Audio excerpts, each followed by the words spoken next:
Hallelujah. ದೇವರ ನಾಮಕ್ಕೆ ಸ್ತೋತ್ರವಾಗಲಿ. ಈ ದಿನದ ವಾಕ್ಯದ ಧ್ಯಾನಾಂಶ ಏನಂದ್ರೆ ಮುಚ್ಚಲ್ಪಡುವ ಬಾಗಿಲು. ಯಾವ ಬಾಗಿಲು? ಮುಚ್ಚಲ್ಪಡುವ ಬಾಗಿಲು.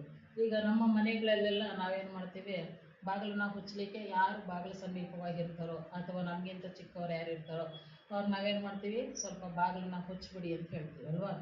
ಪ್ರತಿ ವಾರ ಮಕ್ಕಳನ್ನ ಕರೆಸಿ ನಾವು ಸಭೆ ಬಾಗಿಲನ್ನ ಸಹಿತವಾಗಿ ಮುಚ್ಚಿಸ್ತಾ ಇರ್ತೀವಿ. ಹಲ್ಲೆಲೂಯಾ. ಆದ್ರೆ ನಾವು ಮುಚ್ಚುವಂತ ಬಾಗಿಲನ್ನ ಬೇರೆ ಯಾರಾದ್ರೂ ತೆರೀಲಿಕ್ಕೆ ಅದು ಸಾಧ್ಯ ಅಲ್ವಾ.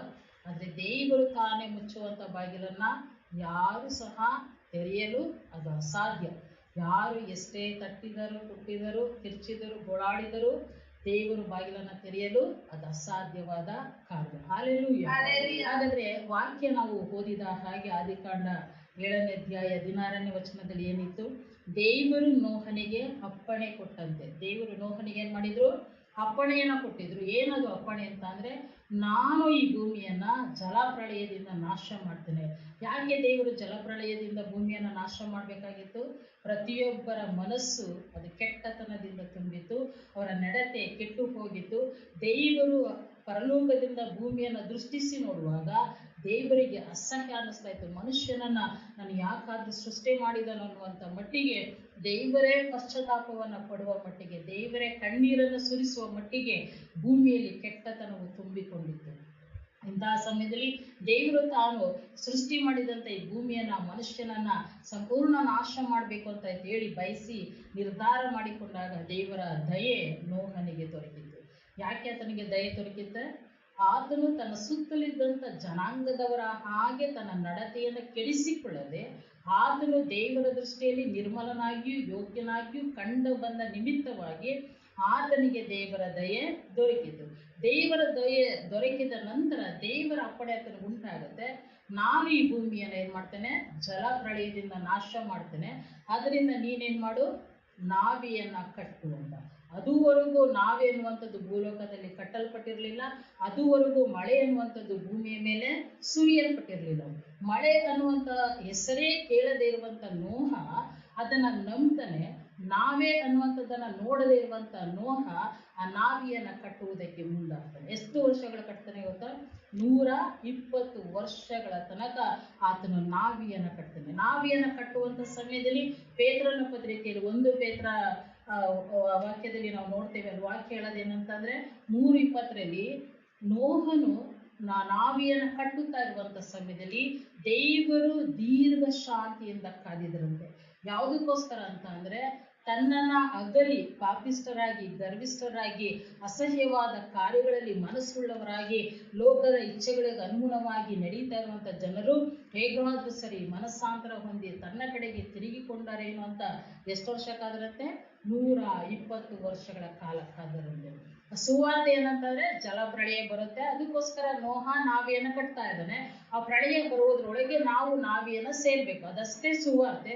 ನೋಹ ಅದನ್ನೇ ಸಾರಿ ಹೇಳುವಂತ ಸಮಯದಲ್ಲಿ ಸಹಿತವಾಗಿ ಎಷ್ಟು ಜನರು ಬಂದ್ರು? ಒಬ್ಬರು ಸಹಿತವಾಗಿ ರಕ್ಷಣೆಯನ್ನ ಹೊಂದಲಿಲ್ಲ.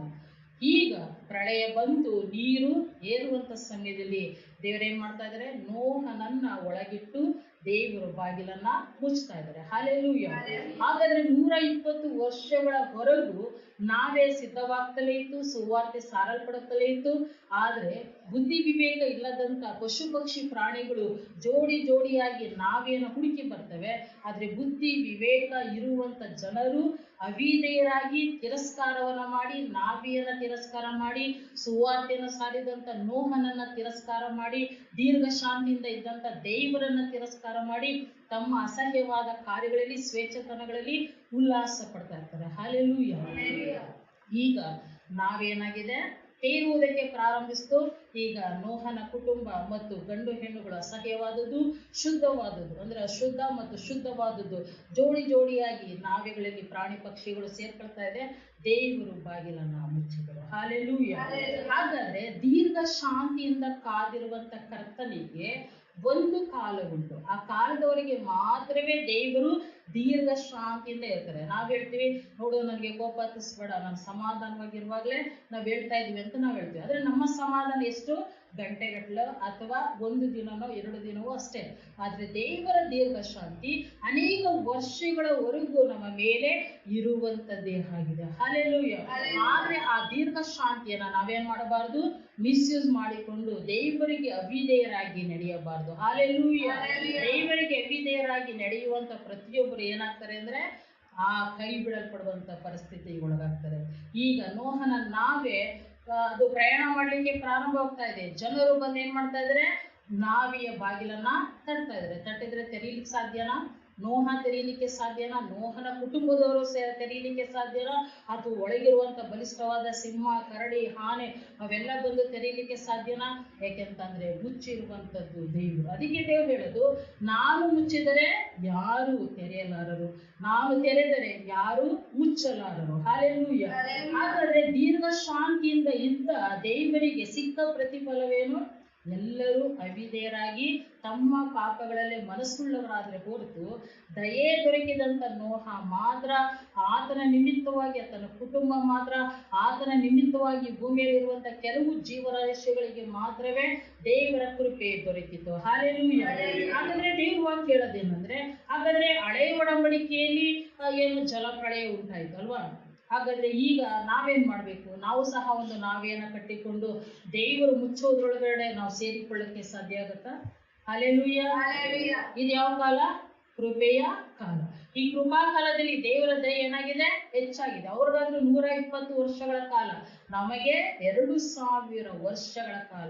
2000 ವರ್ಷಗಳಿಂದ ಸುವಾರ್ತೆ ಸಾರಲ್ಪಡ್ತಾ ಇದೆ. ರಕ್ತಸಾಕ್ಷಿಯಾಗೋರು ರಕ್ತಸಾಕ್ಷಿ ಆಗ್ತಾ ಇದ್ದಾರೆ.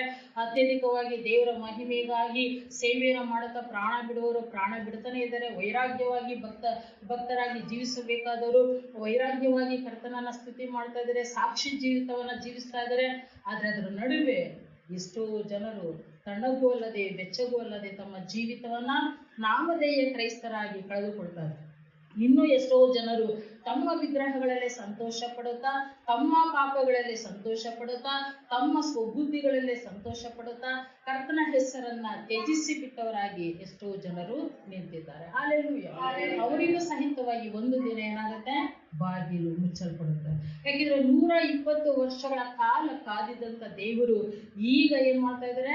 2000 ವರ್ಷಗಳವರೆಗೂ ದೀರ್ಘ ಶಾಂತಿಯಿಂದ ಇದ್ದಾರೆ. 120 ವರ್ಷ ಹೆಚ್ಚ, 2000 ವರ್ಷಗಳು ಹೆಚ್ಚ? 2000 ವರ್ಷಗಳು ಹೆಚ್ಚು. 2000 ವರ್ಷಗಳು ಹೆಚ್ಚಾಗಿರುವಂತ ಸಮಯದಲ್ಲಿ ಈಗ ನಾವು ಮಾಡ್ಬೇಕಾಗಿರೋ ಕಾರ್ಯ ಏನಂದ್ರೆ, ವಾಕ್ಯ ನೋಡ್ರಿ, ಲೂಕನು ಬರೆದ ಸುವಾರ್ತೆ 13ನೇ ಅಧ್ಯಾಯ 22ರಿಂದ 27.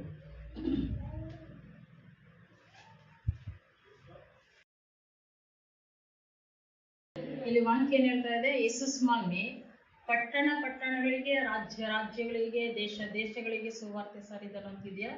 ಅಲ್ಲಿ ವಾಕ್ಯ ಹೇಳ್ತಾ ಇರೋದೇನು? ಊರಿಗೂ ಗ್ರಾಮಕ್ಕೂ ಯೇಸು ಸ್ವಾಮಿ ಏನ್ ಮಾಡ್ತಾ ಇದಾರೆ? ಸುವಾರ್ತೆಯನ್ನು ಸಾರುತ್ತಾ ಉಪದೇಶವನ್ನ ಮಾಡ್ತಾ ಇದಾರೆ. ಯೇಸು ಸ್ವಾಮಿ ಸುವಾರ್ತೆಯನ್ನು ದೇವರ ರಾಜ್ಯ ಸಮೀಪಿಸಿತು, ಪರಲೋಕ ರಾಜ್ಯವು ಸಮೀಪವಾಯಿತು, ನೀವು ದೇವರ ಕಡೆಗೆ ತಿರುಗಿಕೊಂಡು ನಿಮ್ಮ ಪಾಪಗಳನ್ನ ಬಿಟ್ಟು ಬಿಡಿರಿ. ಅದೇ ಯೇಸು ಸ್ವಾಮಿಯ ಸುವಾರ್ತೆ. ಅದು ಆತನು ದೇವರು ತಾನೇ ಖುದ್ದಾಗಿ ನರಾವತಾರವನ್ನ ಎತ್ತಿ ಮನುಷ್ಯನಾಗಿ ಇದ್ದು ಮನುಷ್ಯರ ನಡುವೆ ಜೀವಿಸುತ್ತಾ ಆತನ ಹಳ್ಳಿಗೂ ಹೋಗಿ ಒಂದು ಚಿಕ್ಕ ಗ್ರಾಮವನ್ನು ಸಹಿತವಾಗಿ ಬಿಡದೆ ಸುವಾರ್ತೆಯನ್ನ ಸಾರುವಂತ ಸಮಯದಲ್ಲಿ ಈಗ ಒಬ್ಬ ವ್ಯಕ್ತಿ ಕೇಳ್ತಾ ಇದ್ದಾರೆ, ಸ್ವಾಮಿ ರಕ್ಷಣೆ ಹೊಂದುವವರು ಸ್ವಲ್ಪ ಜನರು ಎಂದು ಕೇಳಲು ಅಲ್ಲಿ ವಾಕ್ಯ ಹೇಳ್ತಾ ಇರೋದು, ಇಕ್ಕಟ್ಟಾದ ಬಾಗಿಲಿಂದ ಒಳಗೆ ಹೋಗುವುದಕ್ಕೆ ಹೆಣಗಾಡ್ರು. ಯಾಕೆಂದ್ರೆ ಆ ಇಕ್ಕಟ್ಟಾದ ಬಾಗಿಲು ಯಾವುದು? ಕರ್ತನ ಚಿತ್ತದ ಹಾಗೆ ಜೀವಿಸುವಂಥದ್ದು. ಕರ್ತನ ಚಿತ್ತದ ಹಾಗೆ ಜೀವಿಸ್ಬೇಕು ಅಂತಂದ್ರೆ ಈ ಲೋಕದಲ್ಲಿ ಪಾಪದ ಜೀವಿತವನ್ನ ಜೀವಿಸುತ್ತಾ, ಲೋಕವನ್ನ ಪ್ರೀತಿ ಮಾಡುತ್ತಾ, ತಮ್ಮನ್ನೇ ಪ್ರೀತಿ ಮಾಡುತ್ತಾ, ತಮ್ಮ ಆಸೆ ಆಕಾಂಕ್ಷೆಗಳಿಗೋಸ್ಕರ ಜೀವಿಸುತ್ತಾ ಇರುವಂತವರಿಗೆ ಕರ್ತನ ಚಿತ್ತದ ಹಾಗೆ ನಡೆಯುವುದೇನೋ ಅದು ಕಷ್ಟಕರವಾದದ್ದು. ಅದಕ್ಕೆ ಈಗ ಯೇಸು ಸ್ವಾಮಿ ಹೇಳ್ತಾ ಇದ್ದಾರೆ, ಮನೆ ಯಜಮಾನನ ಎದ್ದು ಕದ ಹಾಕಿಕೊಂಡ ಮೇಲೆ ನೀವು ಹೊರಗೆ ನಿಂತುಕೊಂಡು ಕದ ತಟ್ಟಿ ಸ್ವಾಮಿ ನಮಗೆ ತೆರೆಯಿರಿ ಎಂದು ಹೇಳುವುದಕ್ಕೆ ತೊಡಗುವಾಗ ಆಗ ಅಲ್ಲಿ ವಾಕ್ಯ ಹೇಳೋದೇನಂದ್ರೆ ಯೇಸು ಸ್ವಾಮಿ ಹೇಳ್ತಾರಂತೆ, ನೀವು ಎಲ್ಲಿಯವರೋ ನಿಮ್ಮ ಗುರುತು ನನಗಿಲ್ಲ. ಈಗ ಕದ ತಟ್ತಾ ಇದ್ದಾರೆ, ಈಗ ದೇವರು ಕದವನ್ನ ಹಾಕಿ ಆಯ್ತು, ಸುವಾರ್ತೆಯ ಸಾರ ಆಯ್ತು, ಅನೇಕರಿಗೆ ರಕ್ಷಣೆಯ ಬೆಳಕು ಏನು ಅನ್ನೋದನ್ನ ಪ್ರಕಟಪಡಿಸಿದ್ದಾಯ್ತು, ಎಲ್ಲ ಕೆಲಸ ಮುಗಿದ ಮೇಲೆ ಈಗ ದೇವ್ರು ಏನ್ ಮಾಡ್ತಾ ಇದಾರೆ, ಕದವನ್ನ ಹಾಕ್ತಾ ಇದಾರೆ. ಕದವನ್ನ ಹಾಕಿದ ಮೇಲೆ ಆ ಕಡೆಯಿಂದ ಜನರು ಏನ್ ಮಾಡ್ತಾ ಇದಾರೆ, ಕದವನ್ನ ತಟ್ತಾ ಇದಾರೆ. ಯಾವ ಕದ? ರಕ್ಷಣೆಯ ಕದ. ಯೇಸು ಸ್ವಾಮಿ ಮುಚ್ಚಲ್ಪಟ್ಟಂತ ಆ ಬಾಗಿಲನ್ನ ತಟ್ತಾ ಇದ್ದಾರೆ. ತಟ್ಟುವಾಗ ಈಗ ಯೇಸು ಸ್ವಾಮಿ ಹೇಳ್ತಾರೆ, ನಮಗೆ ತೆರೆಯಿರಿ ಅನ್ನುವಂಥ ಜನರಿಗೆ, ನೀವು ಎಲ್ಲಿಯವರೋ ನಿಮ್ಮ ಗುರುತು ನನಗಿಲ್ಲ, ನಿಮ್ಮ ಗುರುತು ನನಗಿಲ್ಲ ಅಂತ ಹೇಳ್ತಾ ಇದ್ದಾರೆ. ಈಗ ನಾವಾದ್ರೂ ಈ ಲೋಕದ ಅನೇಕ ಕಡೆ ಕಾರ್ಯಗಳನ್ನ, ಕೆಲಸಗಳನ್ನ, ಅಥವಾ ಕೆಲವೊಂದು ಕಡೆ ಫ್ರೀ ಟಿಕೆಟ್ ಮಾಡ್ಕೊಂಡು ಹೋಗ್ಬೇಕು ಅಂತಂದ್ರೆ ಅವ್ರಿಗೆ ಗೊತ್ತು ಇವ್ರಿಗೆ ಗೊತ್ತು ಅಂತ ಹೇಳಿ ನಾವು ಫೋನ್ಗಳನ್ನ ಮಾಡಿಸ್ತೇವೆ ಅಲ್ವಾ? ಅಥವಾ ಇದು ಪೊಲೀಸ್ನವರು ಹೆಲ್ಮೆಟ್ ಇಲ್ಲದೆ ಹಿಡಿದುಕೊಳ್ಳುವಂಥ ಸಮಯದಲ್ಲಿ ಅನೇಕರ ಮುಖಾಂತರ ಇನ್ಫ್ಲೂಯೆನ್ಸ್ ಮಾಡಿಸ್ತೇವೆ. ಪೊಲೀಸ್ ಸ್ಟೇಷನ್ ಇದ್ರೆ ಇನ್ಫ್ಲೂಯೆನ್ಸ್ ಮಾಡಿಸ್ತೇವೆ. ಅಥವಾ ಅನೇಕ ಪ್ರೇಕ್ಷಣೀಯ ಸ್ಥಳಗಳಿಗೆ ಹೋಗ್ಬೇಕಂದ್ರೆ ಇನ್ಫ್ಲೂಯೆನ್ಸ್ ಮಾಡಿಸಿ ಒಳಗಡೆ ಹೋಗ್ತೇವೆ. ಆದ್ರೆ ಇಲ್ಲಿ ಯಾವ ಇನ್ಫ್ಲೂಯೆನ್ಸು ನಡೆಯುವುದಿಲ್ಲ. ಹಲ್ಲೆಲೂಯಾ. ಇಲ್ಲಿ ಯೇಸು ಸ್ವಾಮಿ ಹೇಳ್ತಾರೆ, ನೀವು ಎಲ್ಲಿಯವರೋ ನಿಮ್ಮ ಗುರುತು ನನಗಿಲ್ಲ. ಹಲ್ಲೆಲೂಯಾ.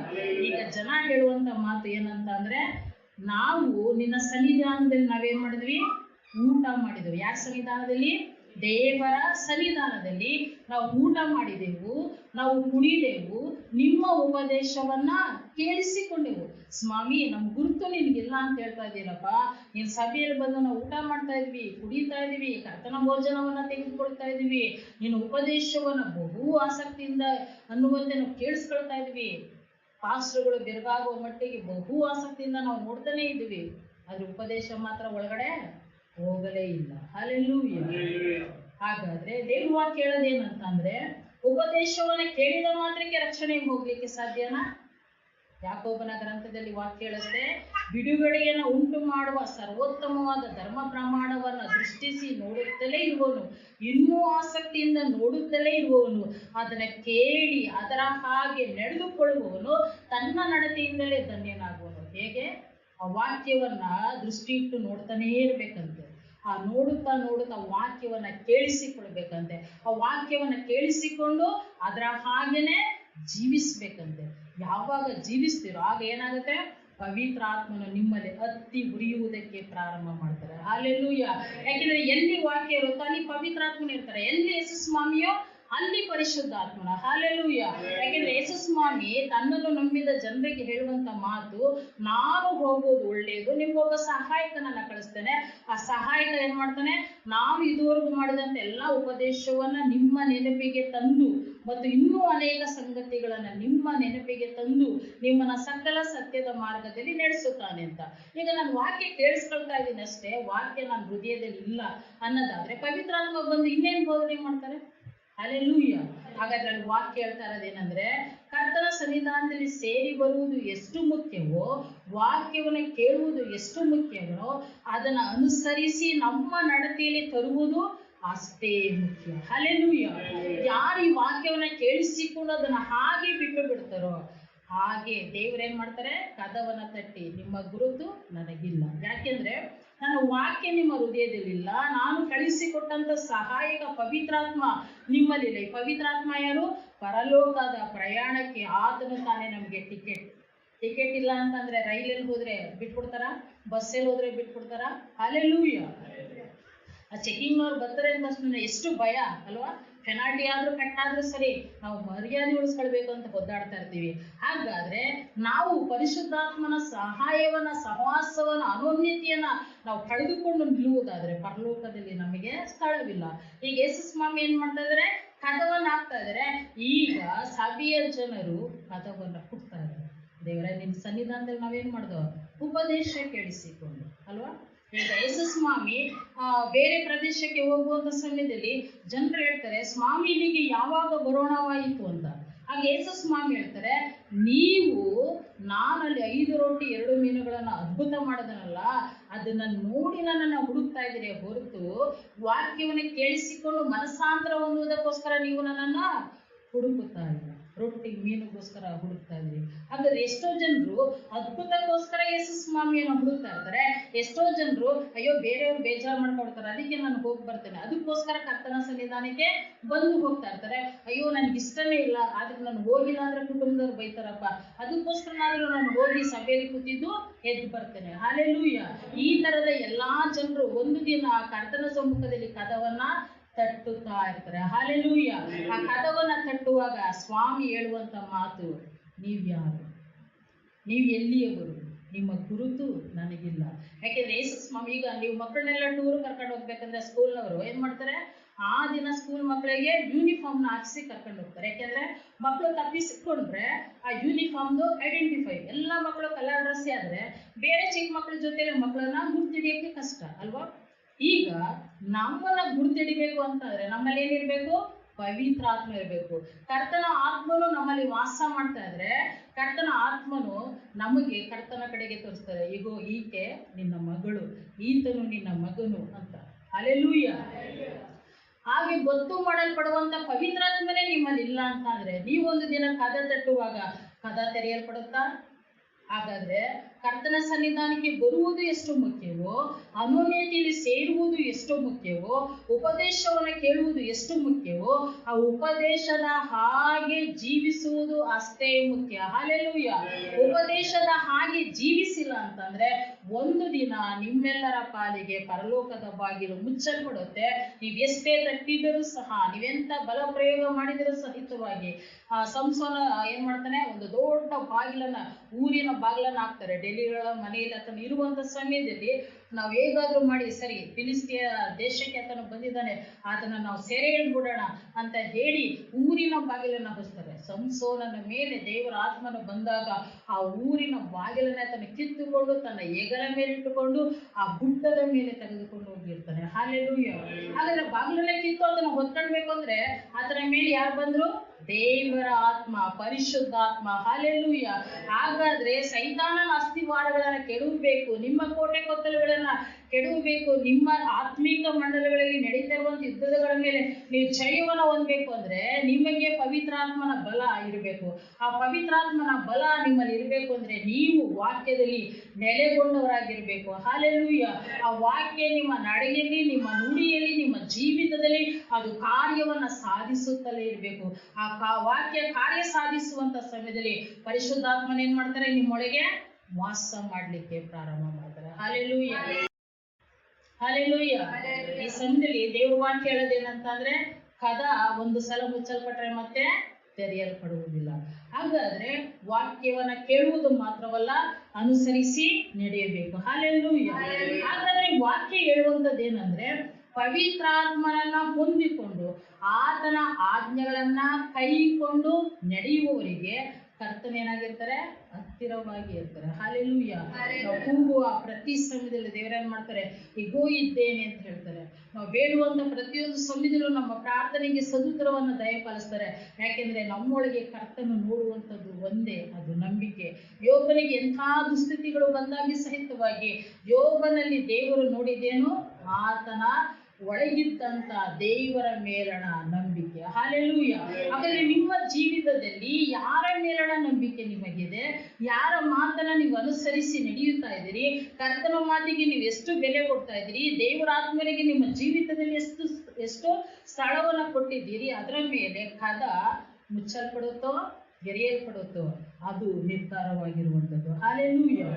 ಮತ್ತೆ ವಾಕ್ಯ ಹೇಳೋದೇನಂದ್ರೆ 10 ಮಂದಿ ಕನ್ಯೆಯರು ಇರ್ತಾರಲ್ಲ, 10 ಮಂದಿ ಕನ್ಯೆಯರಲ್ಲಿ 5 ಮಂದಿ ಏನ್ ಮಾಡಿರ್ತಾರೆ, ದೀಪ ಉರಿತಾ ಇರುತ್ತೆ, ಜೊತೆಗೆ ಅವ್ರು ಏನ್ ಮಾಡಿರ್ತಾರೆ, ಎಣ್ಣೆಯನ್ನು ಸಹ ತೆಗೆದಿಟ್ಟುಕೊಂಡಿರ್ತಾರೆ.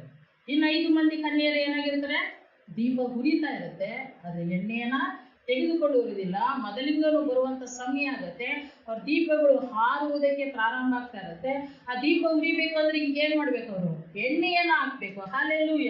ಹಾಗಾದ್ರೆ ನಾವು ಸ್ಟಾರ್ಟಿಂಗ್ ಅಲ್ಲಿ ಪವಿತ್ರಾತ್ಮನ ಅಭಿಷೇಕವನ್ನು ಹೊಂದಿಕೊಂಡಿದ್ದೇವೆ ಅಂತ ಹೇಳಿ ನಾವು ಸುಮ್ಮನೆ ಆಗ್ಬಿಟ್ರೆ ಅಂತ್ಯದವರೆಗೂ ಪವಿತ್ರಾತ್ಮನ ದೀಪ ಹತ್ತಿ ಉರಿತಲೇ ಇರ್ಬೇಕು. ಅದಕ್ಕೆ ಕರ್ತನ ಗುಡಾರದಲ್ಲಿ, ದೇವದರ್ಶನ ಗುಡಾರದಲ್ಲಿ ದೇವರು ಕೊಡುವಂತ ಆಜ್ಞೆ ಏನಂದ್ರೆ ದೇವ ದೀಪವು ಯಾವಾಗಲೂ ಏನ್ ಮಾಡ್ತಾ ಇರ್ಬೇಕು, ಉರಿಯುತ್ತಲೇ ಇರಬೇಕು. ಆ ದೇವ ದೀಪ ಉರಿಯುತ್ತಲೇ ಇರಬೇಕು ಅನ್ನೋದಾದ್ರೆ ನಿರ್ಮಲವಾದ ಎಣ್ಣೆಯನ್ನು ಅದಕ್ಕೆ ಹಾಕಬೇಕು. ಹಲ್ಲೆಲೂಯ. ಆ ನಿರ್ಮಲವಾದ ಎಣ್ಣೆ ಬೆಳಿಗ್ಗೆ ಸಂಜೆ ಹಾಕುವಾಗ ಏನಾಗುತ್ತೆ, ದೇವರ ಮುಂದೆ ಆ ದೀಪ ಉರಿಯುತ್ತಲೇ ಇರುತ್ತೆ. ಅದು ಯಾವ ಎಣ್ಣೆ? ಪ್ರಾರ್ಥನೆ ಎಂಬ ಎಣ್ಣೆ. ಹಲ್ಲೆಲೂಯ. ಇಲ್ಲಿ ಪ್ರಾರ್ಥನೆ ಜೀವಿತ ಎಲ್ಲ, ವಾಕ್ಯದ ಜೀವಿತ ಎಲ್ಲ ಅಭಿಷೇಕವನ್ನು ಹೊಂದಿಕೊಂಡಾಗ ಪವಿತ್ರಾತ್ಮನ ಅತಿ ಉರಿಯುವುದಕ್ಕೆ ಪ್ರಾರಂಭ ಮಾಡ್ತಾನೆ. ಕೆಲವು ತಿಂಗಳು, ಕೆಲವು ವಾರ, ಕೆಲವು ವರ್ಷ, ಅದರ ನಂತರ ಏನಾಗುತ್ತೆ, ದೀಪ ಆರಿ ಹೋಗುತ್ತೆ. ಅದಕ್ಕೆ ದೇವರು ವಾಕ್ಯ ಹೇಳೋದು, ಪವಿತ್ರಾತ್ಮನನ್ನ ನಂದಿಸಬೇಡ್ರಿ. ಅಂದ್ರೆ ಪವಿತ್ರಾತ್ಮನ ದೀಪವಾಗಿದ್ದಾನೆ, ಅದನ್ನು ನಂಬಿ ಹೋಗಲಿಕ್ಕೆ ಕಾರಣ ಏನು? ನಾವು ದೇವರ ವಾಕ್ಯದಲ್ಲಿ ನೆಲೆಗೊಳ್ಳದೇ ಇರುವಂಥದ್ದು, ದೇವರ ಚಿತ್ತವನ್ನು ಅನುಸರಿಸದೇ ಇರುವಂಥದ್ದು, ನಮ್ಮಲ್ಲಿ ಪ್ರಾರ್ಥನೆ ಜೀವಿತ ಇಲ್ಲದೆ ಇರುವಂಥದ್ದು, ಇವೆಲ್ಲವೂ ಏನಾಗುತ್ತೆ, ಜೋರಾದ ಗಾಳಿ ಬೀಸಿದ ಹಾಗೆ ಹೇಗೆ ದೀಪಗಳು ಹಾರಿ ಹೋಗುತ್ತವೋ ಹಾಗೆ ಪಾಪದ ಜೀವಿತ, ಶಾಪದ ಜೀವಿತ, ಅವಿಧೇಯತೆ ಜೀವಿತ ಹೆಚ್ಚಾಗುವಾಗ ಪವಿತ್ರಾತ್ಮನೆಂಬ ದೀಪ ನಮ್ಮಲ್ಲಿ ನಂದಿ ಹೋಗ್ತಾರೆ. ಈಗ ನಾನು ಪ್ರಾರಂಭದಲ್ಲಿ ಹೊಂದಿಕೊಂಡಿದ್ದೇನೆ, ಈಗ ಇಲ್ಲ. ಈಗ ಸ್ವಾಮಿ ಬಂದರು, ಮೊದಲಿಂಗನು ಬರುವನೇನೋ ದೊಡ್ಡ ಕೂಗಾಯಿತು. ಎಣ್ಣೆ ಮತ್ತು ದೀಪ ಎರಡನ್ನೂ ಇಟ್ಟುಕೊಂಡವರು ಒಳಗಡೆ ಹೋದ್ರು. ಇವರೇನ್ ಮಾಡ್ತಾರೆ, ಪೇಟೆಗೆ ಹೋಗಿ, ಈಗ ಮತ್ತೆ ಸಭೆಗಳಿಗೆ ಹೋಗಿ, ಉಳಿದಿರೋಂಥ ಸಭೆಗಳ ಹತ್ರ ಬಂದು ನಾವೆಲ್ಲರೂ ಒಟ್ಟಾಗಿ ಸೇರಿ ಪ್ರಾರ್ಥನೆ ಮಾಡೋಣ, ಆರಾಧನೆ ಮಾಡೋಣ, ಪ್ರಾರ್ಥನೆ ಜೀವಿತ ಹೆಚ್ಚು ಮಾಡಿಕೊಳ್ಳೋಣ, ಅಭಿಷೇಕವನ್ನು ಹೊಂದಿಕೊಳ್ಳೋಣ, ಪವಿತ್ರಾತ್ಮನ ಹೊಂದಿಕೊಳ್ಳೋಣ ಅಂತೆಲ್ಲ ಸರ್ಕಸ್ಗಳನ್ನ ಮಾಡಿ ಮತ್ತೆ ಬಂದು ಪರಲೋಕದ ಬಾಗಿಲನ್ನ ತೆಟ್ಟದ್ರೆ ಸ್ವಾಮಿ ಅಂತಾರೆ, ನೀವ್ಯಾರೋ ನನಗೆ ಗೊತ್ತಿಲ್ಲ. ಹಲ್ಲೆಲೂಯ.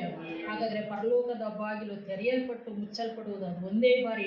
ಹಾಗಾದ್ರೆ ಆ ತೆರೆಯಲ್ಪಡುವಂತ ಬಾಗಿಲಿನ ಒಳಗೆ ನೀವು ಪ್ರವೇಶ ಮಾಡಬೇಕು ಅಂತ ಅಂದ್ರೆ ನಿಮಗೆ ಕೊಟ್ಟಿರುವಂತ ದೀರ್ಘಕಾಲದಲ್ಲಿ ನೀವು ಸಿದ್ಧತೆಯನ್ನ ಮಾಡಬೇಕು. ಎತ್ತಲ್ಪಡುವಿಕೆ ಅನ್ನುವಂಥದ್ದು ಅದು ಗಂಟೆಗಟ್ಟಲೆ ಅಥವಾ ವರ್ಷಗಟ್ಟಲೆ ನಡೆಯುವಂತ ಕಾರ್ಯವಲ್ಲ. ಅದೇನು ಕಣ್ಣು ರೆಪ್ಪೆ ಮುಚ್ಚಿ ಬಿಡುವುದರೊಳಗೆ ನಡೆಯುವಂತ ಕಾರ್ಯ. ಆ ಕ್ಷಣ ಮಾತ್ರದ ಕಾರ್ಯದಲ್ಲಿ ನೀವೆಲ್ಲರೂ ಮಹಿಮೆಯ ರೂಪವನ್ನ, ಮಹಿಮೆಯ ಆ ದೇಹವನ್ನ ಹೊಂದಿಕೊಳ್ಬೇಕು ಅನ್ನೋದಾದ್ರೆ ಅದಕ್ಕೆ ಈಗಿಂದಲೇ ವಾಕ್ಯ, ಪ್ರಾರ್ಥನೆ, ಆರಾಧನೆ, ದೇವರ ಅಭಿಷೇಕ, ದೇವರ ಮಹಿಮೆ, ದೇವರ ಪ್ರೀತಿ ಇವೆಲ್ಲವನ್ನ ನಿಮ್ಮ ಜೀವಿತದಲ್ಲಿ ರೂಢಿಸಿಕೊಂಡು ಅಭ್ಯಾಸ ಮಾಡಿಕೊಂಡು ಬಂದ್ರೆ ಮಾತ್ರವೇ ಆ ಕ್ಷಣ ಮಾತ್ರದ ಮಾರ್ಪಡುವಿಕೆಯಲ್ಲಿ ನೀವೆತ್ತಲ್ಪಡ್ಲಿಕ್ಕೆ ಸಾಧ್ಯ. ಹಲ್ಲೆಲೂಯ. ನಾನು ಹೀಗೆ ಎಲ್ಲಾ ರೀತಿಯ ಜೀವಿತವನ್ನ ಜೀವಿಸ್ತಾ ಇರ್ತಾನೆ, ಕ್ಷಣ ಮಾತ್ರ ಮಾರ್ಪಾಡು ಬರುವಂತ ಸಮಯದಲ್ಲಿ ಏನೇನ್ ದೇವ್ರ ಬರೋಣ ಹತ್ರ ಆಯ್ತು ಅಂತ ಅನೇಕ ಸೇವಕರುಗಳೆಲ್ಲ ಹೇಳ್ತಾ ಇದ್ರೆ, ಈಗ ಒಂದು ವಾರದ ಕಾಲ ನಾನು ಎಲ್ಲವನ್ನ ಬಿಟ್ಟು ನಾನು ಜೀವಿಸ್ಕೊಡ್ತೇನೆ. ಆವಾಗ ಆತ್ಮ ಏನಾಗಿರುತ್ತೆ, ಜಡ್ಡುಗಟ್ಟು ಹೋಗಿರುತ್ತೆ.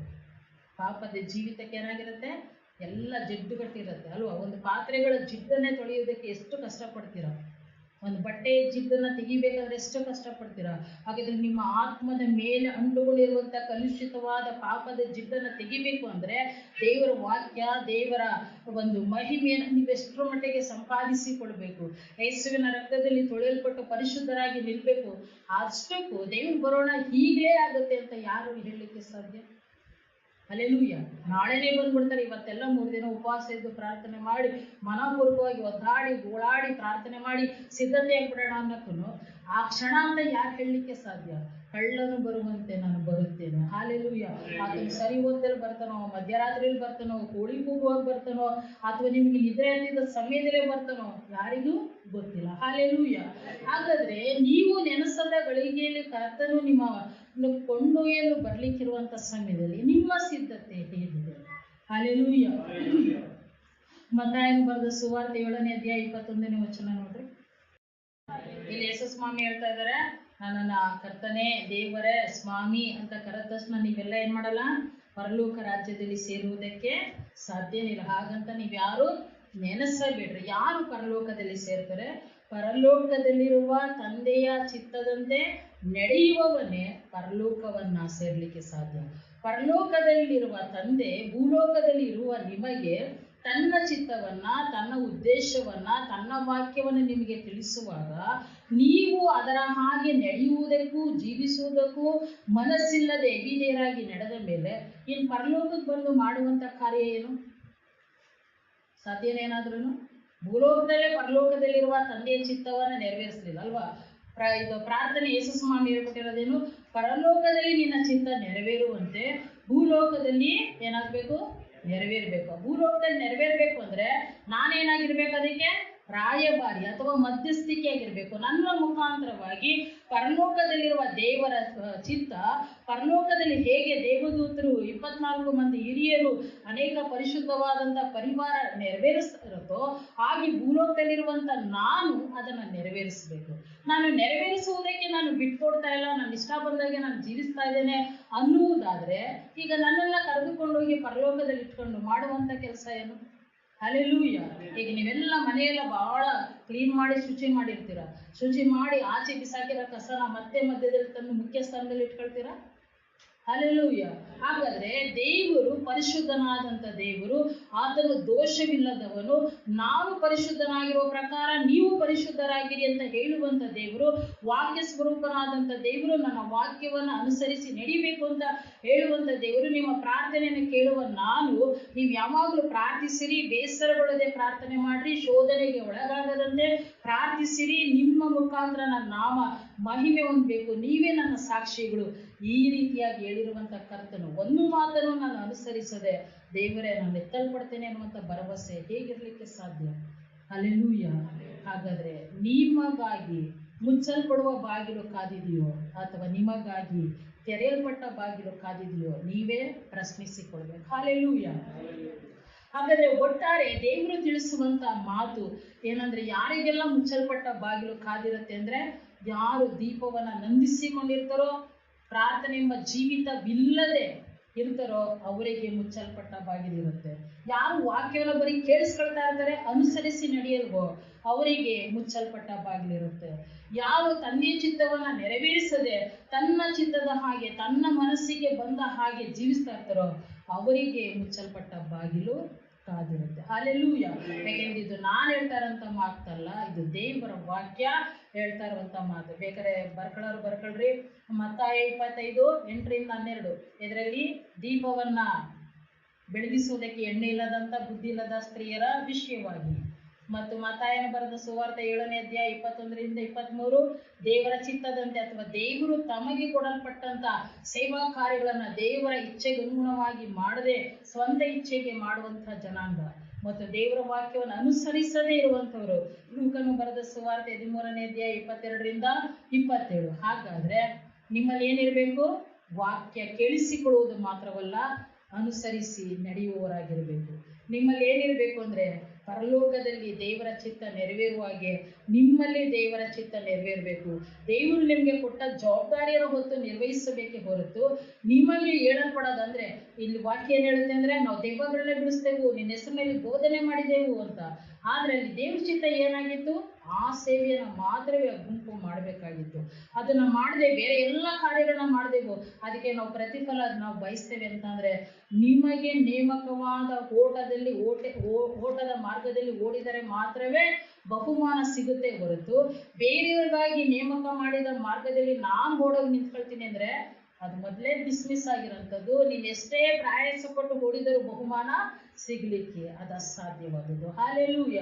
ಹಾಗಾದ್ರೆ ದೇವ್ರ ವಾಕ್ಯ ಹೇಳುವ ಮಟ್ಟಿಗೆ ಏನಂತಂದ್ರೆ, ಆ ದಿನ ನೋಹನ ಕಾಲದಲ್ಲಿ 120 ವರ್ಷಗಳ ಕಾಲ ದೇವರು ದೀರ್ಘ ಶಾಂತಿಯಿಂದ ಕಾದಿದ್ದಾಗಿ ಒಬ್ಬರು ಮನಸ್ಸಾಂತರವನ್ನು ಹೊಂದದೆ ದೇವರವನ್ನೆಲ್ಲ ಒಳಗಡೆ ಇಟ್ಟು, ಹಲೋ ಮಕ್ಕಳು ಪ್ರೀತಿ ಸಾಕು ಮನೇಲಿ ಮಾಡೋರಿ, ಇಲ್ಲಿ ದೇವ್ರ ವಾಕ್ಯದ ಕಡೆ ಗಮನ ಕೊಡ್ರಿ.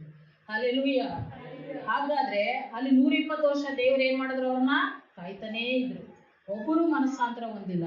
ಈಗ 2000 ವರ್ಷಗಳ ಕಾಲ ನಿಮಗೋಸ್ಕರ ಕಾದಿರುವಾಗ ಯಾವುದು ನಿಮ್ಮನ್ನ ರಕ್ಷಿಸಲಾರದು, ಯಾರೂ ನಿಮ್ಮನ್ನ ರಕ್ಷಿಸಲಾರದು. ಕರ್ತನ ಪ್ರೀತಿ, ಕರ್ತನ ವಾಕ್ಯ, ಪ್ರಾರ್ಥನೆ ಜೀವಿತ ಅದು ನಿಮ್ಮಲ್ಲಿ ಇರುವುದಾದ್ರೆ ಮಾತ್ರವೇ ಆ ಉರಿಯುವಂತ ಅಗ್ನಿ ನರಕದಿಂದ ನಿಮ್ಮನ್ನ ತಪ್ಪಿಸಿ ಪರಲೋಕದೊಳಗೆ ಸೇರಿಸಲು ಸಾಧ್ಯವಾಗುವಂಥದ್ದು. ಹಲ್ಲೆಲೂಯ. ಹಾಗಾದ್ರೆ ನಿಮ್ಮ ಮುಂದಿರುವಂತ ಬಾಗಿಲು ಅದು ಮುಚ್ಚಲ್ಪಟ್ಟಿದೆಯೋ ತೆರೆಯಲ್ಪಟ್ಟಿದೆಯೋ ನಿಮ್ಮನ್ನ ನೀವೇ ಪರೀಕ್ಷೆ ಮಾಡಿಕೊಳ್ಬೇಕಂತ ನಾನು ಕೇಳಿಕೊಳ್ತೇನೆ. ಪ್ರಾರ್ಥನೆ ಮಾಡಿಕೊಳ್ಳೋಣ.